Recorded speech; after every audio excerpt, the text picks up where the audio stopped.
The slap echoed like thunder in the narrow aisle of the airplane, silencing the soft murmur of passengers and the drone of the engines. It wasn't just the sound that stopped hearts mid-beat, it was who had been struck. Denise Carter, wife of Charleston's decorated police chief, sat frozen in her seat, her cheeks stinging, eyes wide in disbelief. The flight attendant, a middle-aged woman named Colleen, stood above her with a trembling hand and a face drained of color, realizing too late the magnitude of her mistake. 6 minutes. That's all it took for the entire atmosphere of the plane to change, from routine flight to chaos, compassion, and ultimately, a powerful lesson no one would forget. It had all started innocently enough. Denise and her husband, Chief Raymond Carter, were on their way to a long-overdue vacation in Los Angeles. For years, Raymond had served his community with integrity, navigating racial tensions, neighborhood unrest, and the daily burdens of being a black man in a badge. Denise, a quiet force beside him, had spent her life supporting his mission, teaching at a local elementary school and raising their children to believe in respect, dignity, and justice even when the world didn't always return the favor. But that afternoon, things unraveled quickly. The plane had encountered some turbulence mid-flight. Denise, who suffered from a mild heart condition, began to feel faint. She pressed the call button, her hands shaking slightly, and asked Colleen for a cup of water and assistance. The flight attendant, already stressed from the bumpy ride and a screaming toddler in the back row, gave a curt nod and disappeared. When 10 minutes passed and no one came, Denise tried again, this time struggling to rise and reach for help. Her tone was more urgent, but still composed. Colleen returned with a sharpness in her eyes, already irritated. "Ma'am, I have 120 people to look after. Please be patient." Denise, barely able to speak through her breathlessness, clutched her chest. "I just need help. Please." To the shock of everyone in earshot, Colleen grabbed her arm roughly and said, "If you can talk, you can breathe. You're being dramatic." When Denise instinctively tried to pull her arm away, Colleen lost control and slapped her. Gasps erupted across the cabin. A man stood up shouting, "What the hell is wrong with you?" Another passenger pulled out a phone.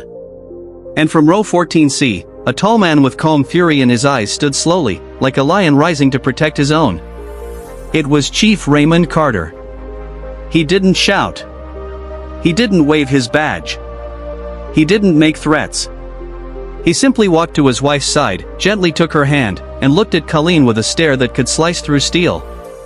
"My wife is not dramatic," he said quietly. "She's having a medical episode. You just assaulted her." Colleen began to stammer, panic breaking through her professional facade. I didn't mean to, it just happened, she was." "Enough," he said firmly. And then, something unexpected happened. Instead of lashing out, Raymond called over the head steward and asked for a defibrillator and oxygen mask. A nurse seated nearby came forward and helped Denise as other passengers offered water and tissues. Colleen, now shaking, stood in the corner as the realization hit her she hadn't just made a mistake, she had committed an act of violence against a woman in need. 6 minutes after the slap, the plane had turned from a vessel of tension into a circle of unity. Strangers became allies. A black police chief, a man often burdened with defending law and order even when it was broken, chose compassion over rage. Denise, now breathing more easily, looked at her husband with tears in her eyes, not from pain, but pride. When the plane landed, law enforcement met them at the gate. Colleen was removed and placed on leave pending investigation. But the story didn't end with punishment. A week later, Denise Carter held a press conference, flanked by her husband and members of the community. She didn't call for vengeance. She called for understanding. "What happened to me was wrong. It hurt not just physically, but emotionally. But the greater tragedy would be if we let this divide us further. I don't want revenge. I want awareness. I want people to look at their biases, to pause before they act. To see people, not assumptions." Colleen, watching the press conference from home, broke down sobbing. The woman she had struck had chosen grace over rage, humanity over hatred. The airline issued a public apology.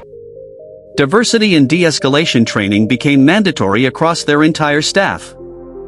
And Denise went on to speak at events around the country, using her voice to spark uncomfortable but necessary conversations. The slap had shocked everyone, but what followed was even more powerful. It wasn't vengeance that healed the wound. It was compassion. It was courage. It was choosing to rise above pain and turn it into purpose.